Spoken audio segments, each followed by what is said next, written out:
Starting off chapter 5, talking about Brazil. And Brazil is a Latin American country that a lot of us are quite familiar with for many different reasons. We all live in New Orleans, and Brazil has a very close tie as far as Carnival and Mardi Gras.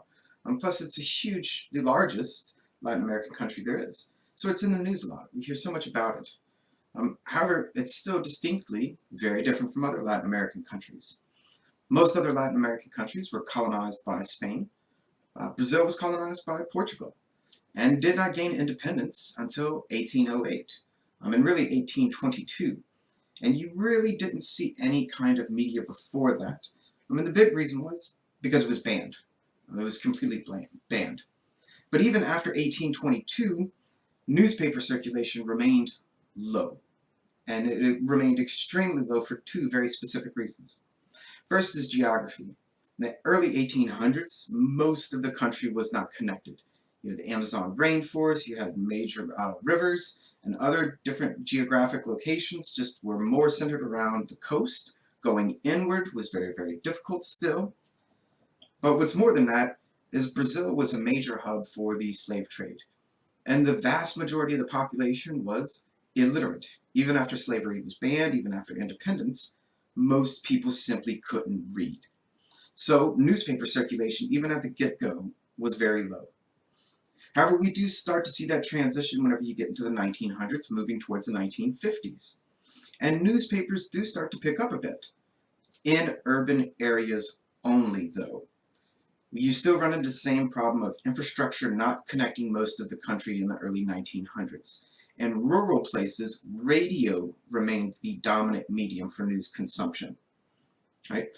But then you fast forward to the 1970s, and you get the introduction of Globo Network, or Globo TV, which we'll talk more about in a little bit.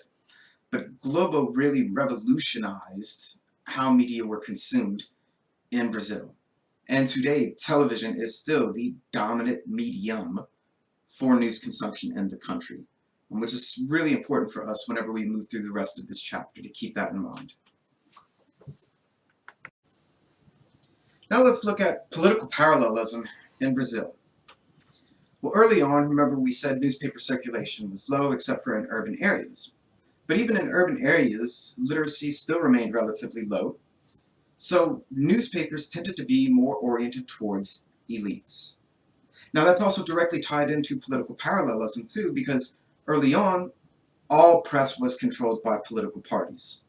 Meaning, political parallelism in Brazil was extremely high. Right, though that changes very quickly in 1965 when a military coup takes place. And a military regime takes place in Brazil from 1965 all the way until 1985. So for 20 years, military ruled the country.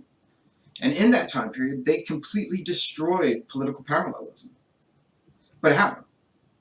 Well, pretty easy. They banned all political parties. So remember, Brazil, even before this, had a multi-party democracy system. But once the military regime comes in, all those parties are outlawed. And the military creates two new parties, one pro-military and one opposition. Although the opposition was really a fake. It was a farce. It had no actual power as far as opposing the military during the military regime. But in 1985, the military regime ends, democracy comes back, and media very quickly distanced themselves from all political parties. So at this point, from 1985, we would say political parallelism in Brazil is low. However, the author does point out something very important, that although parties don't influence media, media still have political biases. That's something we're going to have to reconsider about how political parallelism is measured and what we actually see on the ground, coming very, very quickly all throughout this week. It's part of our theme of how you measure political parallelism and are media actually biased. But we'll definitely come back to that. So, okay, again, political parallelism remains low, even though there's some bias in media. However, if you look at some of the major events that have been taking place in Brazil over the past few years, things like corruption in the country and something called Operation Car Wash, which is a massive movement which has so far arrested over 200 politicians, local, state, and federal, for corruption charges. Two of the former presidents have been arrested, impeached, and indicted and jailed, right? So coverage of those things have been quite critical. The Olympics, the World Cup, they were both in Brazil within the past few years. There were major protests against both of those. The coverage of them by media were quite critical of government. So this seems to be a good thing. It seems to be a sign that media are acting as a fourth estate and a check on government, and therefore political parties are not influencing media, which would mean political parallelism in Brazil today is low. But we'll see how that mirrors up with journalistic professionalism. So in the military regime, we saw they were able to completely get rid of political parallelism. And then we were able to see that different media organizations stayed away from political parties. We talked about the amount of criticism that media give to government. One would naturally think then that journalistic professionalism has to be high in the country. All right, well, let's think about that for a moment then. All the way in the 1950s to the 1960s, journalism and schools of journalism in Brazil were very much moving towards a liberal model of information-based objective reporting, just like the US. Okay? So up until the military coup in 1964, media were going towards the liberal model.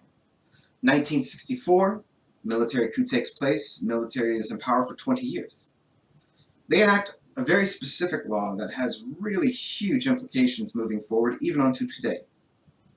Decree Law 972, that said in order to be a journalist, you have to have a university degree. Think about that for a moment. If you are to be a journalist, you have to have a university degree. Now, at the time, the government said they were doing it to try and get rid of leftist, socialist, communist journalists. But regardless of why they did it, the implications of it moving forward is what we want to focus on. What do we know about socioeconomic conditions in developing countries? Now, today, Brazil is one of the BRICS countries. Brazil, Russia, India, China, South Africa. You know, those developing countries that have moved onward to be middle of the way or higher as far as development goes. But in the 1980s, economic development in Brazil was quite low. Especially if you go in the 70s and in the 60s, you would say Brazil was a developing country at this point in time. For sure. Well, what do we tend to know about developing countries with lower socioeconomic status, meaning low income, low education? It means those who can go to college are few and far between. If you are requiring a university degree in order to be a journalist in a country that is developing, you are basically saying the only people who can be journalists are rich people. People from prominent families. People who live in cities. Even though you may be structuring your system to where you will have a more professional, you will have a more schooled core of journalists, you are still creating a very small bubble of who can actually be a journalist. So you're not getting very much variety. Instead, you're just getting that small pocket of well-trained journalists. Now, so by the measure of our models, we would say journalistic professionalism is high. Watchdog journalism, fourth estate journalism, all take place in Brazil. But we still want to remember that today there is even a legacy right now in Brazil that in order to be connected, in order to be a journalist, you have to be connected rather. You do have to go to university for it. And we have to think about that and the implications of it moving forward. And is that a good thing for democracy, for a media system inside of a democratic country?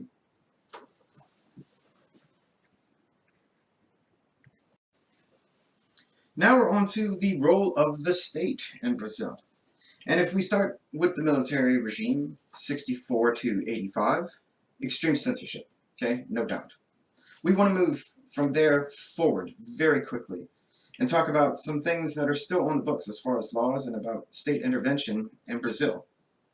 Now, I'm not going to jump into Reporters Without Borders just yet, but I will say if you look at Brazil and Reporters Without Borders, it is a very dangerous place for journalists. Most of that takes place at the local level, though, or the state level. And you will read articles every so often about a journalist being killed or a journalist being arrested at the local level. So at the local level, there is a lot of state intervention in Brazil, without a doubt. So you would say role of the state is high if you look at it like that. But you also have to look at the national level, which is where the author really brings up something very, very interesting that we haven't quite talked about yet. And it's that, can state intervention, the role of the state, be a good thing? If you have high state intervention, could it be a plus? The author argues here, yes, as a matter of fact, you can. And he gives two examples, Law 4115 and 9601. The first one gives free and equal time to all candidates and parties. The second one does not allow for candidates or party to buy advertising time. Okay, so why would this possibly be a good thing in the view of the author? Well, in a U.S. perspective, we have things like Citizens United court cases that say you can spend an unlimited amount of money, that money and advertising and campaigning is part of free speech, so you can't be limited. What does Brazil think about this? Brazil, their constitution is written in a way to where democracy is what is important. What does democracy mean? Rule of the people, rule by the people. And the idea that any person, if they are a good quality candidate, can run and be elected to office.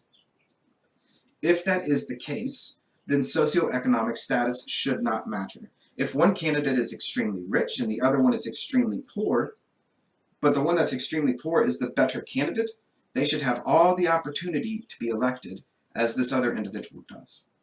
So Brazil's not alone in this. There are a lot of countries around the world, democracies, that ban the extra buying of advertising time and that say all parties and candidates have to have equal time. It's an effort to increase the quality of their candidates and the quality of their elected officials and the quality of their democracy. So in the author's view, whenever you look at role of the state as a variable, you have low, medium, high. If you take added together what happens at the local level, a lot of journalists are endangered, and these two laws at the national level limiting advertising and time for different candidates and parties, the author would say role of the state's high. You have a lot of state intervention for sure. But you miss out on the point that some of this is for good reason. It said there is no kind of way to view that role of the state. What is it for? What does it do? He's implying that the models in this variable specifically are assuming the more state intervention you have, the worse it is. And he says that's a false assumption. And Brazil is a perfect case to illustrate just that. Now let's tie everything together and look at values for our different variables collectively as a model for Brazil today and see what we have. So newspaper circulation is low, making it like the polarized pluralist model. Journalistic professionalism is high, making it like the liberal model or the democratic corporatist model. Political parallelism is low, making it more like the liberal model. And state intervention tends to be high, making it more like the democratic corporatist or the polarized pluralist model. So right away the author says Brazil is more of a mixed bag than any other country that the models are based on. And he says it's not just because the values don't line up with any one model specifically. It's the reason why the values of the variables are the way they are. And what does that mean? So newspaper circulation rate, generally speaking, in most of the 17 countries that the models are based on, newspaper circulation rate was once higher than it was, but it dropped off for several different reasons. Brazil, he said, never had high newspaper circulation rate. And if it did, it was only in certain urban areas. So newspaper circulation rate as a variable, he says, doesn't matter in Brazil. Why even use it to categorize their media system? And journalistic professionalism, he says it's high, yeah, by the standards of the models. However, it's not diverse at all. Most journalists come from higher socioeconomic status, a very small group of people. So, yes, high standard of journalism, but low diversity, which he argues very quickly means you probably don't get a large scope of stories covered. So, journalistic professionalism, can it really be high? For political parallelism, he says it's low. But media are still biased. And he says, what is political parallelism as a variable? It is how much influence political parties have on media, and that creates media being biased towards said political party. So basically the idea is the higher the political parallelism is, the higher media bias are.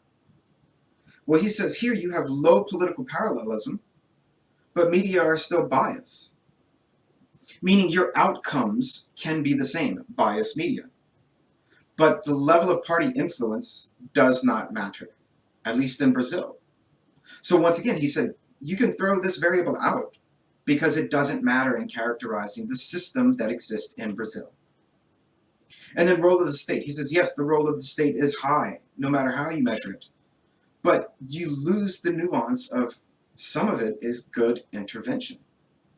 And perhaps measuring state intervention should be measured not just low, medium, or high, but also not good or good. He's like, you need more variation in your variable to really pick up what's going on in the media system in Brazil. And he said these three models simply do not provide that amount of scope and breadth. So that being said, what's been going on lately in Brazil? What has been happening since this book has been published in Brazil? So we did briefly talk about Olympics and World Cup and critical coverage of them, Operation Car Wash, investigations into government corruptions. President Rousseff, or former President Rousseff, and former President Lula both been arrested and impeached. Political turmoil has kind of been a norm for the past few years in Brazil.